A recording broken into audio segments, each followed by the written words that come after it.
Hello tout le monde, bienvenue pour cet épisode de Sans tabou de Lady. Aujourd'hui nous allons parler des relations toxiques et à mes côtés j'ai Sylvain. Bonjour. Bonjour Bonjour Lily. Sylvain. Alors on va parler des relations toxiques. Vous savez les relations toxiques concernent tout le monde. Ça concerne les relations amoureuses, les relations familiales, les relations professionnelles, les relations amicales. Et voilà, c'est un sujet assez sensible, assez tabou. Ouais. Voilà, et du coup, avant de parler du sujet, je vais laisser Sylvain se présenter. Alors Sylvain Wanga, Camerounais de naissance. Je suis en France depuis 2008. Moi, Mhm. je suis arrivé en Europe en 2005. Je suis d'abord passé par l'Allemagne pour faire des études de droit, en droit international. Je suis marié, père de 2 enfants. Travaille dans l'assurance en tant que business manager dans le domaine international. Donc voilà. Ouais, c'est un beau parcours, hein. Oui. Oui.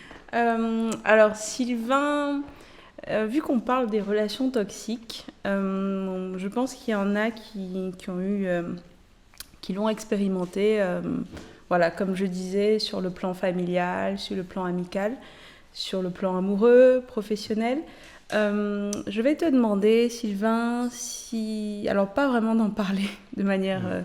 profonde, mais vraiment si tu as eu voilà, ton L'expérience. expérience justement sur le sujet. Oui, oui, je pense que on a tous vécu cette expérience, Mhm, que ce soit en tant que personne toxique ou en tant que personne qui subit la personne toxique. mhm, Et oui, j'ai été dans les deux cas. Et mhm, effectivement, si on prend le premier cas en tant que personne toxique, on va se dire quand même qu'on ne se rend pas compte forcément qu'on est une mhm, personne toxique pour l'autre. mhm, C'est-à-dire qu'on a souvent des choses à gérer, des choses psychologiques ou des traumatismes mhm, à gérer. Et du coup, le fait d'avoir des gens dans notre entourage, pendant ce moment où on est en train de gérer ces traumatismes, bah, en fait, Ces ça personnes influe un peu, ils subissent. subissent un peu Mhm, justement toute cette négativité qu'on a. Parce que moi, pour moi, quand on parle de toxicité, la première victime du fait d'être toxique, c'est la personne elle-même. Donc mhm, tu es déjà toxique pour toi-même, mais du exactement. coup tu finis par être toxique aussi Pour pour les les autres. autres. Voilà. Ok. Et si on se met dans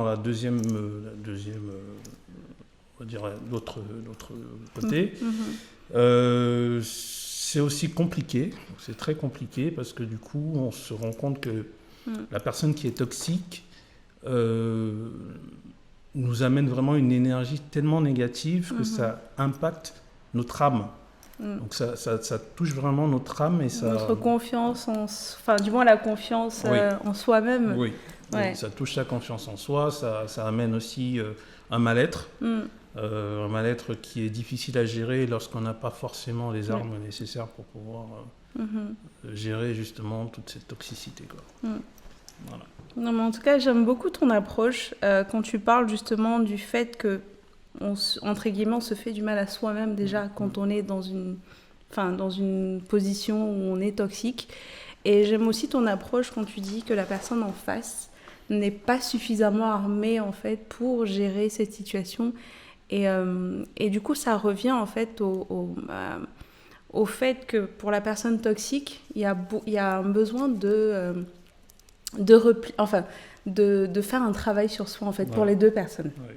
qui est assez important. Comme on ne le dit jamais, autant on nous apprend, on dit aller à l'école, Mm. on nous apprend, on nous dit voilà, il faut être intelligent, faut connaître ses leçons, il Mm. faut connaître voilà, l'histoire de la France, du Cameroun, il faut connaître beaucoup de choses, mais on ne nous apprend pas en fait à nous connaître soi-même. Ouais. Ouais. C'est, voilà, dans le sens où on peut se faire du mal à soi-même et Ouais. on peut subir en fait voilà, Exactement. ce que les autres nous font et je trouve ça assez intéressant. Exactement. Je pense qu'il y a beaucoup de choses qui sont liées. Il y a quelque Mm. temps, tu as fait un podcast sur, je crois, les relations entre les parents et les enfants. Exactement, ouais. Et je pense que ça aussi, c'est lié parce que dans la vie de tout un chacun, il y a un parcours. Mhm. Et ce parcours est souvent semé pas d'embûches, mais de traumatismes. C'est-à-dire que les enfants, ils grandissent, notamment ceux qui ont grandi en Afrique, ont grandi avec énormément de traumatismes. Et c'est quand on arrive à l'âge adulte qu'on se rend compte de ces traumatismes. Ce qui fait en fait que on a tellement de choses difficiles qui sont dans nous, et des fois on n'en est pas conscient, qu'il arrive un moment dans notre vie où ces choses surgissent. Exactement. Et quand elles surgissent, et qu'on est dans un environnement ou dans une relation, ou je sais pas, dans un couple, mais la première personne qui va subir justement ce retour de ces traumatismes, bah, ça sera votre conjoint, ce sera le membre de votre famille, votre collègue, etc. Donc, juste pour prendre un exemple, en fait, j'ai été dans des relations où la personne avec qui j'étais avait un traumatisme énorme parce qu'elle avait une enfance difficile. Et il m'a fallu du temps pour analyser et comprendre que en fait, sa réaction ou son comportement était lié à cette vie difficile qu'elle avait eue pendant son enfance. Moi, je ne voyais qu'une chose, je ne voyais que les attaques. Je ne voyais que... oui, je ne voyais que, si tu veux, la toxicité de la personne, mais je ne voyais pas la source de cette toxicité. Du coup, tu étais aussi en position de défense et attaque. En fait, c'est ça. En fait, on se met dans des positions, des postures d'attaque-défense. Et aujourd'hui, j'ai la chance d'avoir une femme, justement, avec qui on discute beaucoup, on communique beaucoup, parce que je pense que la communication aide beaucoup, est aussi l'une des choses qui peut désamorcer justement ces choses-là. Quand on se met parce qu'il y a des couples qui se mettent dans des schémas qui sont plus des schémas de l'un contre l'autre que des schémas de... On est ensemble et on lutte contre un ennemi commun, en fait. Exactement. Exactement. Donc, pour moi, en fait, à ce moment-là, je me défendais, tout simplement. Donc, j'ai quelqu'un en face de moi qui m'attaque, qui m'amène des choses toxiques. Parce qu'en fait, la personne elle-même ne se rend pas compte qu'elle est toxique, quoi. Tu vois. Et toi, tu prends toute cette énergie, parce qu'on vit, en fait, avec des énergies. Quand tu entres dans une salle et que tu trouves une personne joyeuse, heureuse. C'est contagieux. C'est contagieux. C'est-à-dire que dès que tu vas entrer, en fait, cette énergie que cette personne te donne, tu vas la recevoir et d'un coup, tu vas sourire aussi sans comprendre pourquoi tu souris, sans même savoir pourquoi cette personne est heureuse ou pourquoi elle est contente. Toi aussi, tu vas sourire. Et à contrario, si tu entres dans une salle et que la personne est énervée... tu ne parles pas. Elle parle pas, elle est super énervée, super... je sais pas, moi, vraiment... énergie négative, bah, tu la ressens aussi. Donc tu la reçois et ça a un impact sur toi. C'est vrai. Donc pour moi, à cette période-là, c'était vraiment très compliqué parce que j'étais plus dans une relation normale, c'était une relation vraiment de bataille, quoi. Voilà. Et moi aussi, si je dois prendre... Parce qu'il faut aussi avoir l'humilité de savoir qu'on a été toxique pour certaines personnes. Moi, si tu veux, pour exprimer un peu comment les choses se sont passées, si je dois repartir à la base, moi, mon traumatisme, c'était pas vraiment un traumatisme, mais disons, il y avait des choses à régler. Ça venait de l'adolescence. À mon adolescence, j'étais très mince. J'étais vraiment très, très mince. On a fait Sacré ensemble. Je sais pas si tu te rappelles de comment j'étais à l'époque, mais... Le lycée... En fait, c'est un lycée au Cameroun, dans la ville de Douala. Mais j'étais très mince et du coup, j'avais vraiment... beaucoup de mal à avoir confiance en moi. Et l'adolescence, avec tout ce que ça comporte, etc. Donc, j'avais pas beaucoup de copines. Donc, voilà, j'étais pas très copine. Je savais pas draguer. Je savais pas... voilà, quoi. J'avais que des amies filles, etc. Donc, j'ai passé cette période, j'ai eu mon bac. Et arrivé à l'université, en fait, je sais pas ce qui s'est passé, Tu t'es ouvert. Je me suis ouvert. Je me suis rendu compte, en fait, que j'avais du potentiel, que je pouvais bien parler aux filles, que je plaisais aux filles, etc. Et en fait, c'est une période à laquelle j'ai commencé à faire des relations sans lendemain, mais des relations où je ne fais pas comprendre à d'autres personnes que c'est sans lendemain. Je fais croire que c'est une relation sérieuse. En fait, c'est comme si c'est ton ego, en fait, que tu étais en train de nourrir. Exactement. Et malheureusement, tu le nourrissais en blessant d'autres personnes. Donc, en étant toxique pour d'autres personnes. Donc, justement, le fait de gérer cette chose-là, m'a amené à vraiment être dans des relations où je faisais vraiment du mal aux gens sans m'en rendre compte. Parce que moi, j'étais concentré sur moi. En fait, j'étais concentré sur mon ego qui devait grandir, se développer. Ou voilà, je devais comprendre que oui, je sais plaire aux filles, je sais parler aux filles, etc. En fait, plus je faisais ces relations, plus ça m'aidait à, tu vois, à monter mon ego. Et malheureusement, il y a une période de ma vie où j'ai vraiment blessé une personne très fortement. Et cette personne a même failli me poignarder. Bon, c'est pas drôle, mais c'est pas drôle. Ouais. Donc c'est là où j'ai pris conscience justement du fait que je pouvais blesser des personnes. Du pouvoir que tu peux avoir justement sur quelqu'un d'autre. Ce pouvoir toxique que je pouvais avoir sur les gens. Et sur le coup, tu ne te considères pas comme toxique en fait. Tu n'as pas conscience que tu es toxique. C'est la personne en face qui sait qu'il y a quelque chose qui fait qu'elle est dans un mal-être à cause de toi. Exactement, ouais. Même elle ne sait pas que... En fait, elle ne réfléchit pas au fait que cette personne est toxique. Parce qu'elle est dans la relation. Et elle n'a pas suffisamment de recul. Elle n'a pas de recul, en fait. Pour analyser les choses. Elle se dit juste que elle vit son mal, amour, en fait. Mais elle est malheureuse. Elle est malheureuse, voilà, tout simplement. Et à partir de ce moment, j'ai commencé à prendre un peu... de faire un peu plus attention, justement, à mes actes. Il y a aussi beaucoup la foi qui m'a aidé. Donc la foi aussi m'a apporté beaucoup de choses positives. Et justement, de savoir bien identifier des moments sur lesquels je dois vraiment désamorcer les choses pour ne pas être toxique pour l'autre. Et faire aussi comprendre à l'autre quel moment peut être toxique pour moi s'il agit de telle ou telle manière. Alors j'identifie ça comment c'est juste une prise de conscience. Ouais.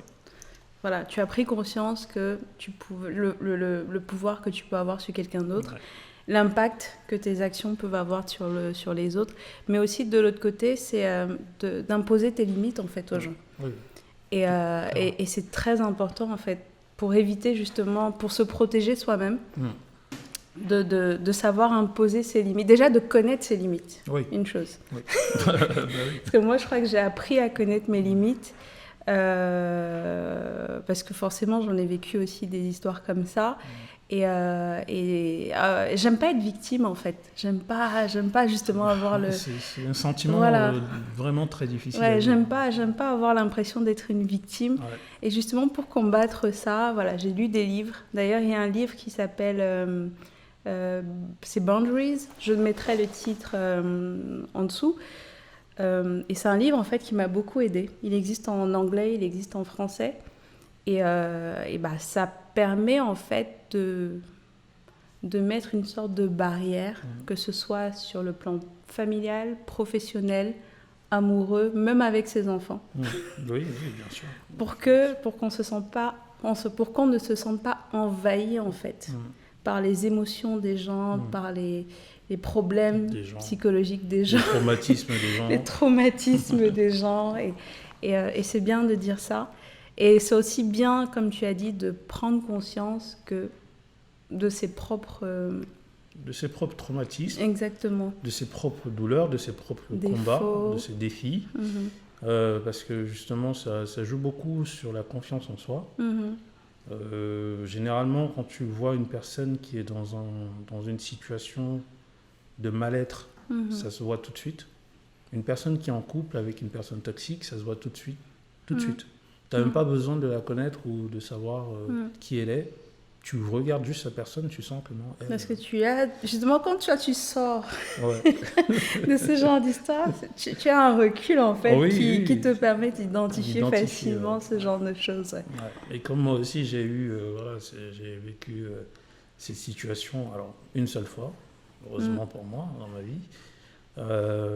Du coup, j'arrive facilement à identifier les symptômes vraiment de ce truc.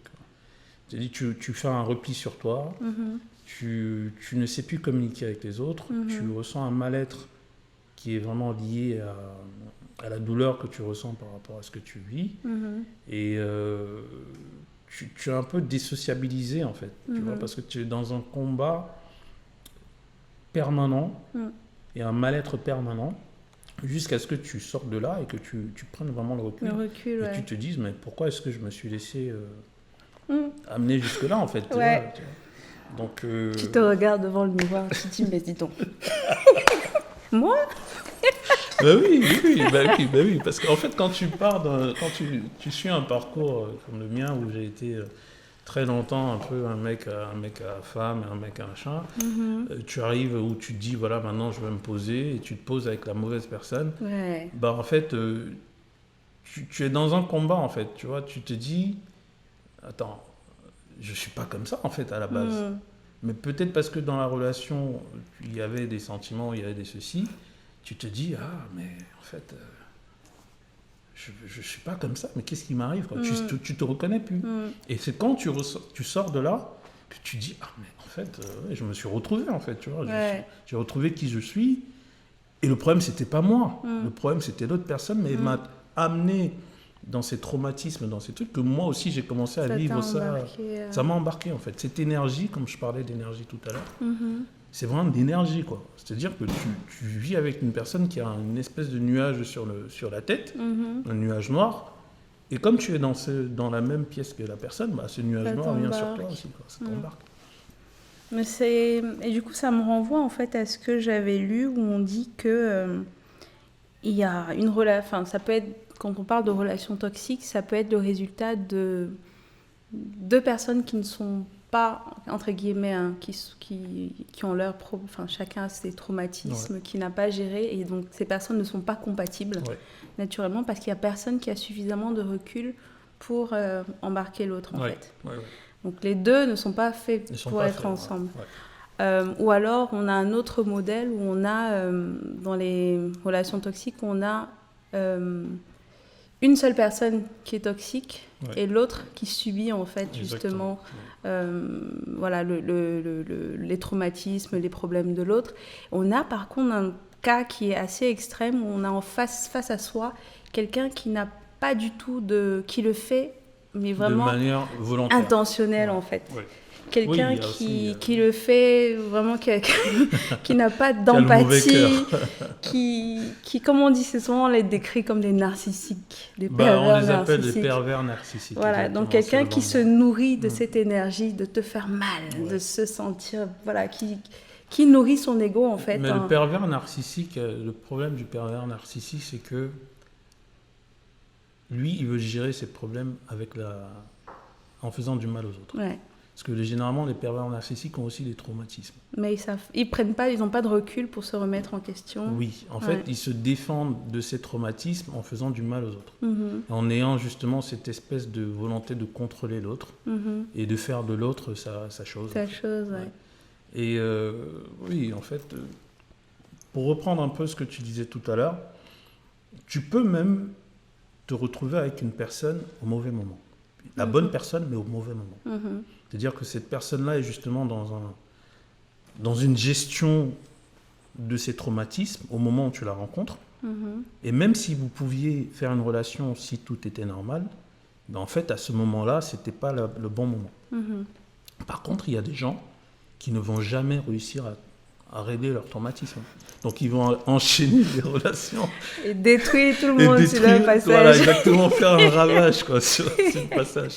Donc, tu as plusieurs cas possibles dans cette chose-là. Et ce qui est intéressant, vraiment, c'est que si toi, tu es la personne qui subit la toxicité de l'autre, à un moment donné, il faut savoir dire stop.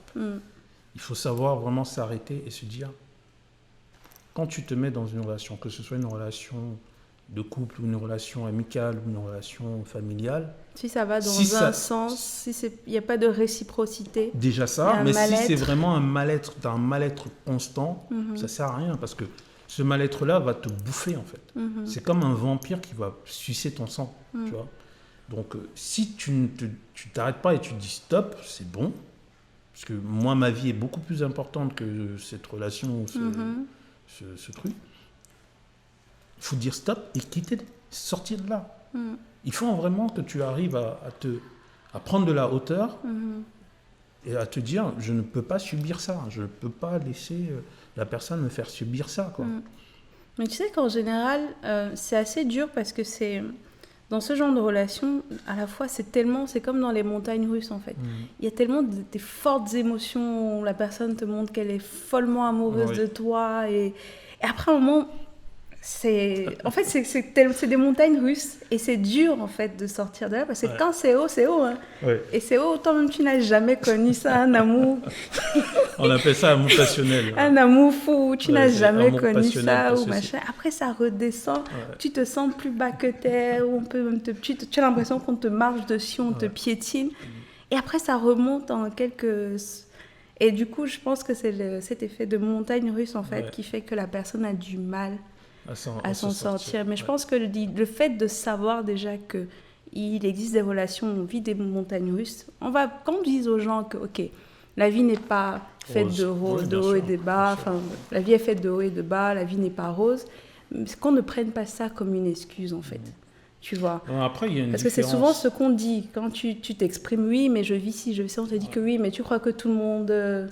Après, il y a une différence. Moi, si je dois prendre mon cas personnel, tu arrives quand même à identifier une relation normale dans laquelle tu peux avoir des hauts et des bas, une relation toxique. Parce que la relation toxique, vraiment, tu vis un mal-être permanent. C'est-à-dire que même quand il y a des petits moments un peu bien, le mal-être, il est toujours là, quoi. Pourtant, une relation normale, tu peux avoir... on peut être toxique de manière vraiment très, très rapide, en fait. Juste un petit énervement, un petit mot qui est mal passé, c'est de la toxicité. Je suis d'accord. Mais c'est pas ça qui définit votre relation.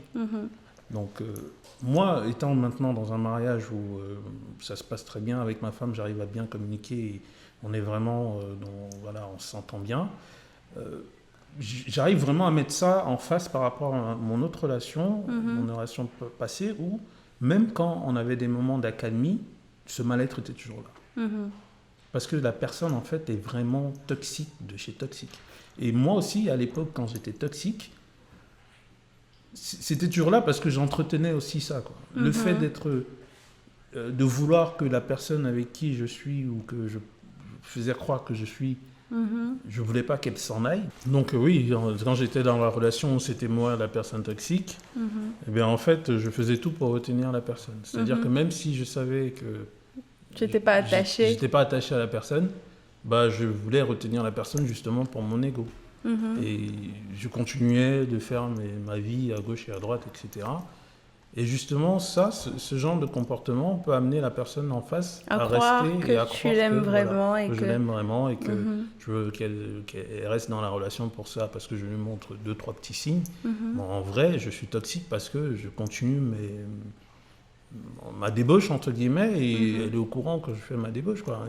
Et être une personne comme ça, forcément, ça joue sur la confiance en soi de la personne en face. Et voilà. Mais en tout cas, j'aime beaucoup le fait d'en parler, parce que je pense que tout le monde le vit. Moi, je l'ai vécu. J'ai été à la fois la personne qui subit justement les traumatismes de l'autre. J'ai été la personne, pas à forte dose, qui fait subir aussi... à l'époque, j'étais très jeune, c'est pour ça que j'en parle. Je ne sais pas si c'est le cas de beaucoup de gens, mais je sais que je l'ai vécu dans ma première relation sérieuse, où j'avais du mal à gérer mon ego, en fait. Ouais. Justement, parce que j'avais quelqu'un en face de moi qui m'aimait beaucoup. Et c'était la première fois de ma vie que en étant un peu adulte, pas quand on est enfant, où j'ai en face de moi quelqu'un qui m'aime beaucoup, et je prenais un peu la personne pour acquise. Oui. Voilà, et du coup, ça faisait que je pouvais avoir des écarts de comportement, des paroles qui partent un peu... voilà, mais le fait justement de prendre conscience que, 1, je peux blesser quelqu'un d'autre, 2, que ça m'apporte en fait rien, clairement. Oui. Clairement. C'est sûr que... Et d'avoir vécu aussi dans l'autre sens, d'avoir subi justement la toxicité de quelqu'un, c'est là où je me suis rendu compte qu'en fait, il faut juste un juste milieu. Tu vois ce que je veux dire ? C'est que, voilà, il faut éviter, dans tous les cas, ne pas se retrouver dans une situation où on est la victime, ne pas non plus faire attention, c'est-à-dire déjà savoir se connaître, Oui. savoir se maîtriser, se contrôler, parce que l'ego, c'est quelque chose qui est très dangereux. Surtout chez les hommes. Hein. Ouais. Nous, les hommes, on a vraiment beaucoup d'ego. Même les femmes. Pourquoi on parle de femmes manipulatrices? Oui, c'est vrai, c'est vrai. De C'est savoir le difficile reconnaître. pour chaque personne de savoir qu'elle a des défauts. Ouais. On ne sait pas reconnaître nos défauts. Mhm. Et on a toujours l'impression que reconnaître nos défauts, c'est de la faiblesse. Mais non, en fait. Mhm. Au contraire, c'est vraiment beaucoup, beaucoup de sagesse, Mhm. beaucoup de maturité et beaucoup, beaucoup de... Comment dire oui, c'est de la maturité, quoi. Quand tu sais que des comportements que j'ai, certains comportements que j'ai ne sont pas adaptés et peuvent affecter l'autre, si tu en es conscient, ben justement, ça te permet de faire attention, de travailler sur toi et ça améliore la relation, tout simplement. Alors, quand on est dans une relation apaisée, en fait, on n'est pas en guerre avec soi-même. C'est-à-dire qu'on a un peu fait un travail sur soi, voilà, sur le plan de ses traumatismes, de ses on a comment dire, en anglais on dit triggers, donc c'est des choses qui peuvent déclencher justement, voilà, qui peuvent nous énerver en 2 secondes ou nous rendre tristes, ou voilà, qui peuvent déclencher des émotions en fait chez nous. Donc quand on a vraiment fait un travail sur soi et qu'on a réussi à se protéger, voilà, s'armer pour se protéger voilà, des gens, on est apaisé. Oui.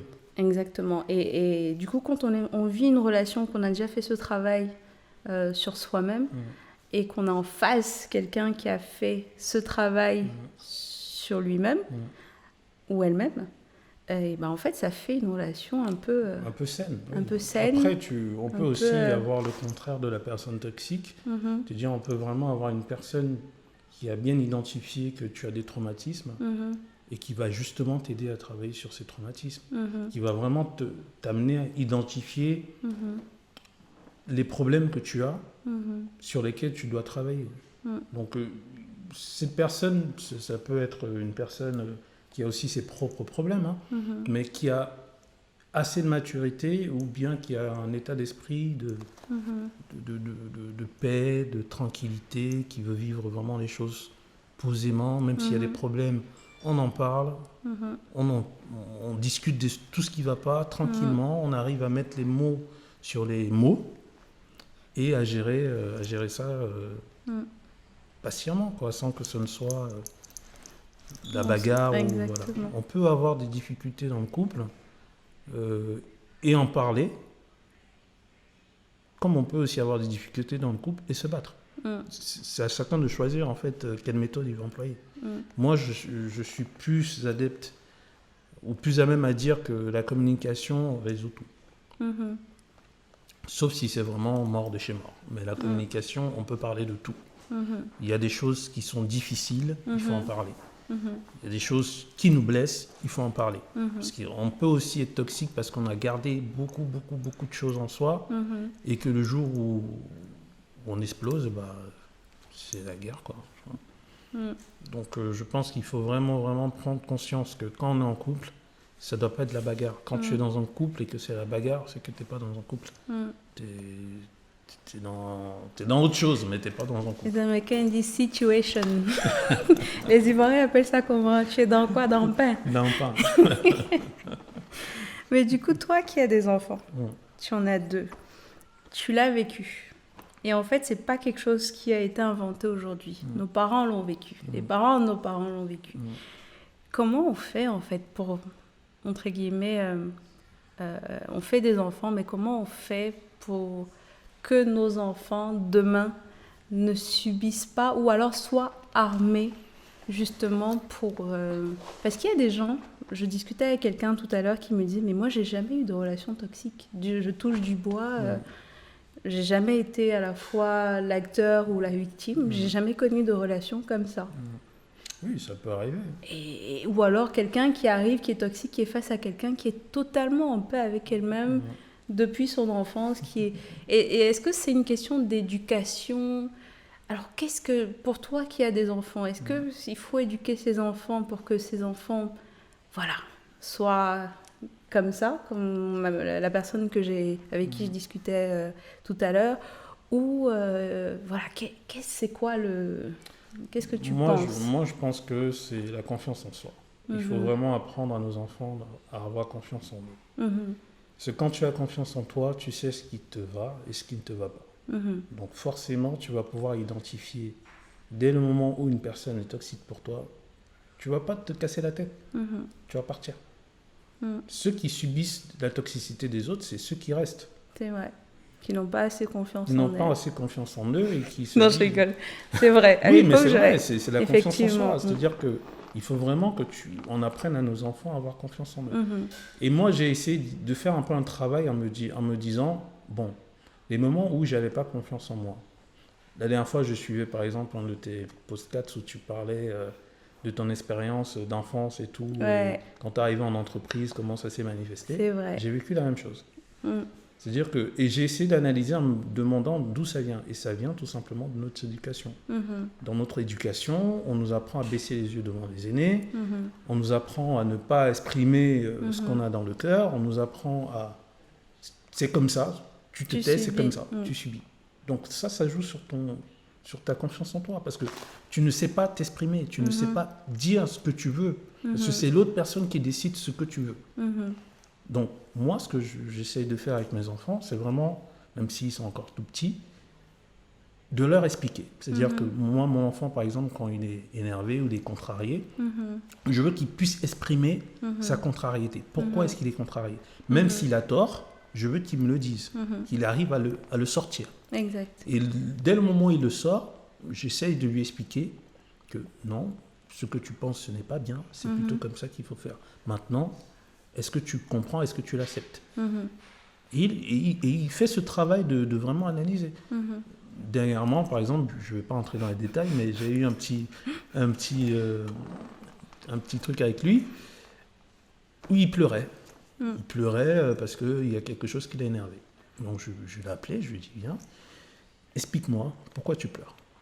Parce que... Je dis, ok. Est-ce que tu penses que tu as besoin de pleurer pour exprimer cette frustration que tu as? Il me dit, non, papa. Je dis, voilà, viens me dire ce qui te dérange, on en parle, mais tu n'as pas besoin de pleurer. Parce qu'un enfant qui pleure beaucoup, c'est aussi un enfant qui ne sait pas exprimer les choses. Donc il utilise les pleurs pour exprimer les choses. Donc il faut vraiment travailler sur la confiance en soi des enfants. Je ne vais pas dire ne pas gronder les enfants, parce que forcément, des fois... les réflexes sortent. On connaît des papas africains. Mais il faut doser. Ouais. Parce que je pense que la fermeté est souvent obligatoire à des moments. Mais il faut savoir équilibrer. Il ne faut pas que l'enfant te considère uniquement comme un bourreau. Il faut qu'il arrive à se dire, quand papa me parle d'une certaine manière, c'est qu'il est fâché. Et quand, de toute façon, même s'il se fâche, il va toujours me faire des câlins, il va toujours venir me border la nuit, il va toujours m'embrasser. Ça change rien, en fait. Ça change rien, en fait.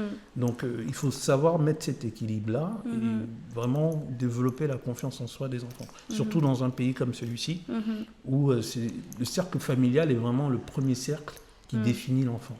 Donc si dans le cercle familial, il y a beaucoup d'attaques, forcément l'enfant... Ça ne le protège pas. En fait, la base, c'est vraiment finalement... tu réponds, en fait. Oui. Tous ces problèmes, c'est vraiment dès l'enfance. On a des traumatismes qu'on ne sait même plus qu'ils sont là, mais ils sont là. Ouais, c'est bien, c'est vraiment bien ce que tu dis. J'espère que, en tout cas, vous aurez appris beaucoup de choses. Parce que moi, c'est le cas en tout cas. Et du coup, vu qu'on parle de tout ça, on n'a pas vraiment parlé d'une expérience, de plusieurs expériences que tu as eues. Moi-même, je me suis exprimée. Mais je m'adresse à toi, je te demande, si on te donne un bâton magique, on te dit, ok, tout ce que tu as traversé, où tu as blessé des gens, où tu as subi, est-ce que tu aurais envie de changer quelque chose? Tu as le bâton magique, qu'est-ce que tu ferais? Si j'ai le bâton magique, ça ferait une personne différente que celle que je suis aujourd'hui. Je suis content de la personne que je suis aujourd'hui. Donc si je te dis, je prends un bâton magique et j'efface tout, en fait, ça efface tout ce que je suis aujourd'hui. Je pense que dans la vie, les victoires comme les défaites nous transforment, nous font devenir un peu une meilleure version de nous. Il faut juste en être conscient. Moi, je sais pas si... peut-être je blesserai pas autant les gens comme je les ai blessés. Ça, oui. Par contre... On dit souvent qu'il y a le karma. Oui, il y a le karma. Oui. Le karma existe vraiment, il est très dur des fois. Il est très dur. Ouais. Moi, j'ai pas été blessé beaucoup de fois, mais la seule fois où j'ai été vraiment blessé, c'était... Je crois que ça, là, tu as compris ce que c'est que le karma. Et oui, donc non, je prendrais peut-être juste le bâton magique pour ne pas blesser les gens. Parce que blesser les gens, c'est... En fait, tu te blesses aussi, quoi. Tu te blesses aussi. C'est ça. En tout cas, c'est très bien. Et je te laisse dire le petit mot, le message positif, de sagesse à tout le monde qui nous suit, toutes les personnes qui vivent ça actuellement, ou alors des gens qui l'ont vécu mais qui ont du mal à se trouver, ou des gens qui ne savent pas mais qui vont le vivre. Parce que des fois, on dit on sait ce qu'on laisse, mais on ne sait pas ce qu'on va trouver. Et je te laisse... si je devais conclure sur ce sujet, moi je dirais tout simplement qu'il faut que chacun soit conscient de ses traumatismes.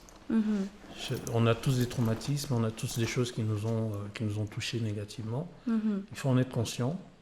Il faut aussi avoir confiance en soi. Il faut savoir avoir confiance en soi parce que tout part aussi de la confiance en soi.